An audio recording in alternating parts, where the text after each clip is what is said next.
Good afternoon and welcome to another episode of Catching Up with the Tolberts. I'm Chelsea Whittington and it is always my delight and pleasure to join in a conversation with the region's favorite counselors, attorneys Michael and Shalise Tolbert. Hello, counselors. Hey, how you doing? Hello. I'm going to be doing better as soon as I talk out some legal matters with my counselors today. Something happened and I'm going to save it for later in the show because it's all about you, but when I share, it's definitely going to be something that I think will be able to help your viewing audience. I'll start with you, Michael. What's been going on at the firm? I was here a month ago, and so it's time to catch up. Catch me up. You know, this time of year is always busy for us because we're trying to wind down cases, settle cases, and just trying to make sure that our clients are taken care of before the year ends. So I always look forward to this time of the year because this is our opportunity to really touch base with our clients and to make sure that they're taken care of. So that's really what we've been up to, is just year-end things, and just looking forward to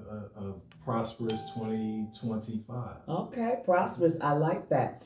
As for you, Shalise, we always talk about Thanksgiving and the getaway and the cooking or not thereof. And I'm just reiterating, making sure you're not doing the big spread, right? Is that you? No, this year we actually get to go back to Birmingham. Okay. So I am still treated as a guest by my in-laws down there. And so I offer to wash dishes and wipe the countertops and sweep and do laundry versus cooking. Sounds good. Now, we always talk about your sister. Is it your sister's signature red velvet cake? My sister's signature red velvet cake. The yes. question of the day: will a slice of that cake make it back to the region for said publicist Chelsea Whittington? I'm trying. You know, I try every year to bring something back, but it never seems to make it back because I think that people always eat it. It's such a great cake. Oh wow! And people fight over that cake every year. So you know what? Just for you, Chelsea, because we love you so much. Yes. We're going to make sure that we at least try to bring a sliver back. A little Try. sliver. I might have a bite mark in it. Oh, We're gonna try it. I'm gonna try. We got real so hard. many requests to bring that. We should just tell her to make a cake. yeah, just for she us to needs bring an it. online I think she holiday pop-up, something where we can place our orders. But I am so thankful for the two of you and glad that you all will get a chance to get away. So with the courts and the legal area, are they like closed all this week, or do they just do Thursday, Friday? How does it work? I think mostly closed Thursday and Friday, but what happens is I imagine that a lot of people take the time off. Judges use temporary judges or don't schedule many hearings or anything so that they can just close up early or not even have to really come in for actual conferences with counsel, because it's a time to celebrate and be with family. So the court system, the judges, they usually try to allow that to happen. So okay. And then with your team, was there any type of Thanksgiving gathering or something going on here at Tolbert and Tolbert? Because you all have an amazing staff. Yeah, our staff is great, and what we usually do is we let them off early. Okay. The day before Thanksgiving. I read somewhere where they said that the day before Thanksgiving is the most unproductive day Of the year. And I'm like, out of all the holidays, I wonder why that is. Yeah. But we don't let them off for that reason. We let them off because we want them to spend time with their families. We really, truly are a family-oriented, family-based firm. So we understand that there's a whole bunch of stuff going on the day before Thanksgiving. There's macaroni and cheese. There's dressing. That's There's the the priority. 20-pound turkey that has to be seasoned and lamb-basted or whatever happens with the turkey. So we want them to really, focus on their families, the ones that are probably flying in or driving in, and just to get off on the right foot. So we let them go early, typically the day before. All right. Well, sounds good. Sounds good. So I was pleasantly surprised to see that your podcast is back with a very intriguing topic, 6 things that successful couples do. And Shalise, where did that topic come from? Married People's Business topic come from? well, as I've discussed before, my partner, producer, editor, is a very creative guy. Mm-hmm. And so he reads a lot. And, I read, but not like him. So he's like, comes up with different topics, and then we discuss, and then we narrow it down to say, okay, this one will probably work. So after a 3-month hiatus, which we normally take at the end of the year, November, December, January, because God has blessed us with so much work. Trial work, Yes, trials have taken our time. We are back, and we're going to do the next 3 months that we would normally take off. And so this month it was 6 things that successful couples do before 8 a.m. And there was a bonus added there. And please, please, please go to Married People's Business on YouTube or any service where you stream audio and listen, watch, subscribe. This partner of mine, this husband of mine, this friend of mine, and just the whole entire entertainer on his own. I don't even need to be there sometimes. I never know what he's going to say, but I appreciate the fact that he makes it so much fun for us to do that. Yeah, and I appreciate it. Go ahead, level set this. Okay. Because, you asked what gave me the inspiration. I have to say that the medicine that I take the makes me very inspirational at times. Okay. So remember, this is live. It's very if you watch the podcast, you will find out what he's referring to as his medicine. Oh my goodness! Please, the medicine is, and even check us out on our Facebook stuff. He's put a reel out there from there on Instagram. He's getting real savvy with this. Yeah, that's why he's the producer, editor extraordinaire, creative producer, all of that. I just executive produce. I just sit there and be like, okay, what we do? And I put the equipment together. Well, we got a powder girl. We got a powder girl. Oh wow, I need that for this show. But you know what? The powder girl is him. Everybody has to be set ready. I like it. But what I really, really like, in all honesty, is that you all really insert the human side to your relationship.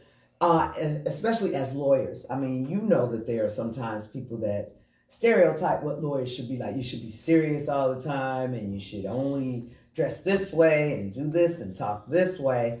And you have so broken that wall down where people feel more comfortable around you, and not always thinking that when there's a lawyer involved, there's trouble involved, Right. Well, I mean, lawyers, that's not who we are. It's what we do. Right. We practice law. So we are humans, and God has blessed us to be social and funny and personable and all those things that come along with treating people the way you want to be treated. I like that. That we use that in our everyday lives and, the way that we practice law. I like it. And I would also add, you've been very philanthropic. See how I turned the corner there? There have been some different efforts, again, that I've seen your logos on and your dollars, putting your money back into the community. One most recently, for those who missed it, they missed a real treat at St. Timothy Community Church, the Smoky Norfolk concert. I saw some of your team members there, and wow. Yeah. That support you give, though, makes these types of things happen in our community.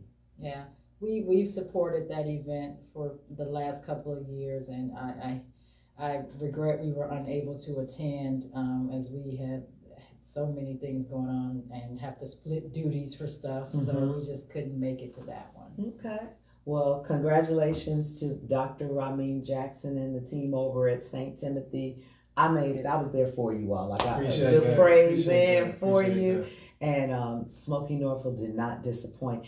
Michael, you indicated prior to the start of this broadcast that we have breaking news on another philanthropic effort that's coming down the pipe. Is there somebody you want to tell something about what you're going to donate? Well, I want to give a shout out to Schuler Stables. Okay. It's a boxing stable here in Gary, Indiana. And for those of you who know, I love martial arts and combat sports. So And Muhammad Ali. Absolutely. You know me well. Yeah. You know me well. So anytime we get a chance to support the youth in those endeavors, then we want to. So Schuler Stables, boxing is really a dying art. So it really touches my heart whenever I see kids take up the sport, because that sport, along with regular mixed martial arts or straight martial arts, teaches so much discipline, which is what we really, really need, especially in our young men. So anytime that we have a chance to support Schuler Stables, we do.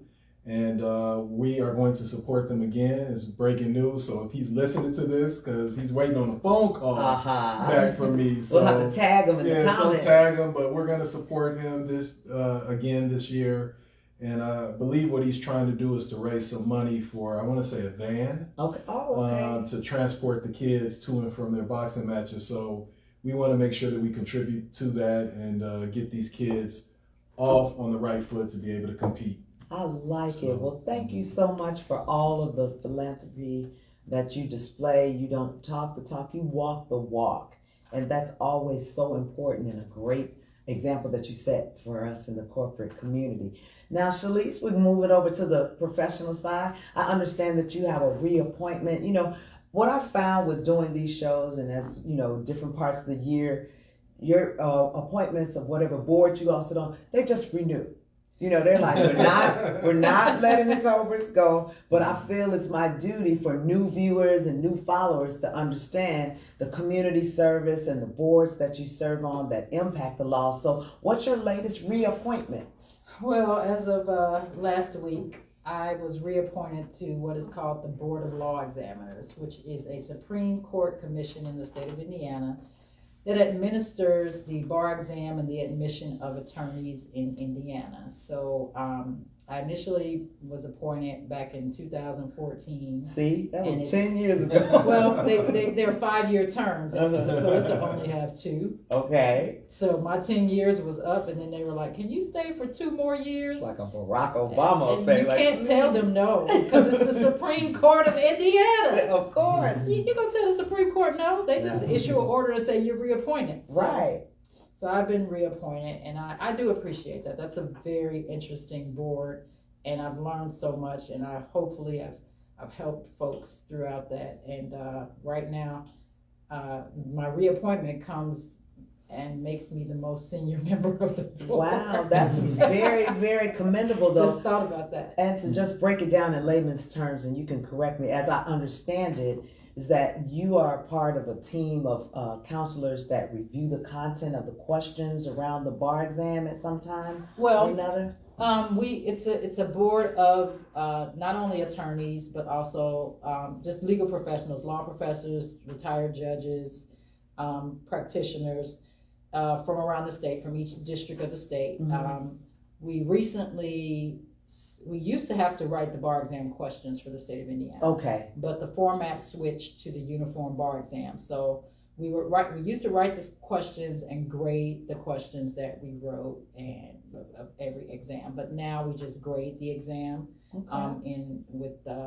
It's given in July and February, so we get time after that to grade it. And and then when people apply that are licensed in other states, we review their applications for them to see if we would admit them to practice in Indiana. Yeah, see if we're going to accept them or not. Yeah, so there are some requirements that they have to do, even if they've been practicing for a certain amount of time in other states. So, Okay. that's kind of the stuff that it's a heavy lift, but it's also rewarding because if you think about it, I don't want to make this sound scary, but the fate of people trying to practice in Indiana falls in the hands of this board. And rightfully so. Somebody has to monitor the gate. Yes. Everybody just can't be practicing in the Hoosier State willy-nilly. They got to get through Shalise Tolbert. How about that? Not just me. Well, congratulations. Thank you. I do always say it's a right, not a privilege to practice. Mm-hmm. I mean, I said it backwards.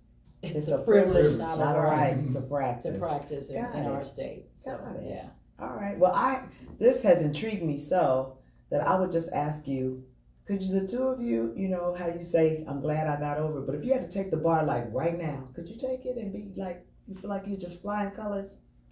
I think I probably could. Yeah. I don't know about flying colors. I would have to study it. Yeah. Because the format of the exam is so different than what we took. Mm-hmm. We took an all essay exam Okay. for 2 days. So now there's a hybrid essay plus multiple choice. Mm-hmm. So you would have to kind of figure out how to answer those questions because Mm-hmm. there's a certain methodology that goes along with it. I You feel can know like the answer, but yeah. have With to, you all being one, could y'all just take it together? And then she can take the multiple choice part. I'll take the essay part. I'm a writer, so I like writing. Look, so she can do the multiple choice. Here's a little secret. So after you do get admitted in Indiana, the way that it's set up now, the bar exam does not cover Indiana specific topics. Okay. So what you have to do is take this continuing legal education course that's 12 hours, I believe. Mhm. And one Michael Tolbert is a part of that 12-hour continuing legal education on the subject of evidence, Okay. which Wow. he mastered in law school. Okay. Well, that just says at home you can't even. Ooh, Right, evidence. I know, right? But no, I think you're the first one on the video that's shown when people have to look at that. Wow, I learned something He plays new. a role in that. So, but it's a rewarding commission. I thank the Supreme Court for thinking so much of me to keep me on and to even select me to begin with.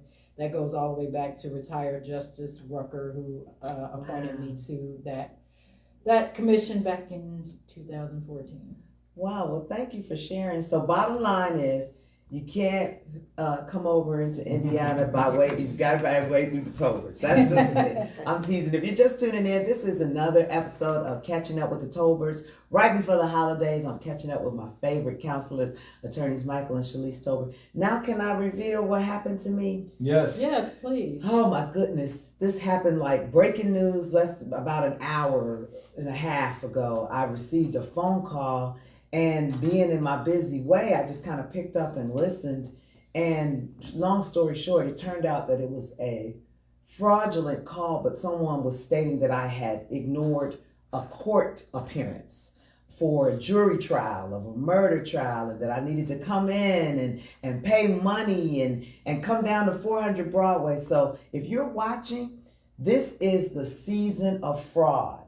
And people are calling, they're sending emails and text messages, just trying to catch you off guard to either steal your identity, to physically rob you, get you to go places. And I'm glad I was present in mind enough to ask enough questions to say, this doesn't sound right, because I don't think that they would have you to pay bail cash only, stay on the line, we're gonna meet you, come in right now. It just didn't sound right. And I thought, I'm coming to talk to attorneys. I would love for you to weigh in on these kinds of things and any tips you could share, because I'm gonna be honest, they almost got me, because they started giving me court case numbers and addresses and things like that, and I got fearful, but I didn't fall for it. I guess I will give the advice to the viewers that the same advice we would give to our staff. We tell them first and foremost, just around the holiday time, just make sure that you take extra special precautions in terms of what you put on your seats in your cars, the phone calls that you accept, and just don't willy-nilly go to an area where someone is telling you to go. Because first and foremost, the courts will never, ever, ever, ever call you. Okay. They won't call you. They'll call the lawyers, and even then, they don't typically call us. They might even send us emails. Okay. So if somebody's calling saying that they're from a court, telling you to meet somewhere, that is probably a scam, because the courts typically don't engage you that way. Courts, the process typically is through orders that are mailed, that are emailed. We have an e-file, a very formalized e-file service, and those you will get noticed through the mail that way. So they typically don't call. Okay. So if you get a call, just hang up on the people, ignore them, and go from there. If there's something truly that you missed, you'll get something in the mail That's what I that thought. says that you missed a court date or that you missed an appointment, so you need to show up. But just be careful. Just this is the holidays are a very dangerous time for everyone, because unfortunately not everybody.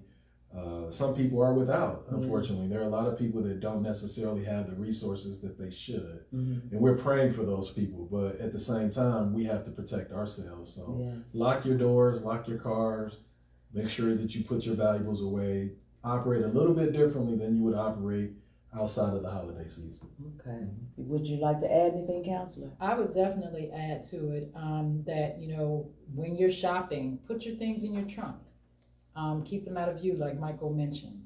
One of the things that I think that has been ignored is the advancement of technology with these fraudulent calls, and they're trying to pick up your voice from AI. If they ask you, is this so-and-so, is this Shalise Tolbert? When you say yes, they're taking that yes and recording it and using it for something else. So be careful. I've gotten a few of those calls, and they say, is this Shalise Tolbert? And I'm like, who's calling? I don't give them, answers, and it might be the lawyer in me asking questions. I'm learning, I'm listening But though. also, the other thing that comes to mind for me are the past things that I've seen with notes on cars or touching handles and things like that. So be wary when you see something under your wiper blade. Be aware of your surroundings, as I like to say. Keep your head on the swivel, looking all around, know what's around you, and just pay attention. Can I make one comment? Please. Because this is very important. With Shalise and I both having elderly parents, this is the time really for you that are watching this to. You're not. I have an elderly parent to my dad. Elderly parents. So people that have elderly parents, this is the time where fraud on the elderly up ramps is when it ramps up.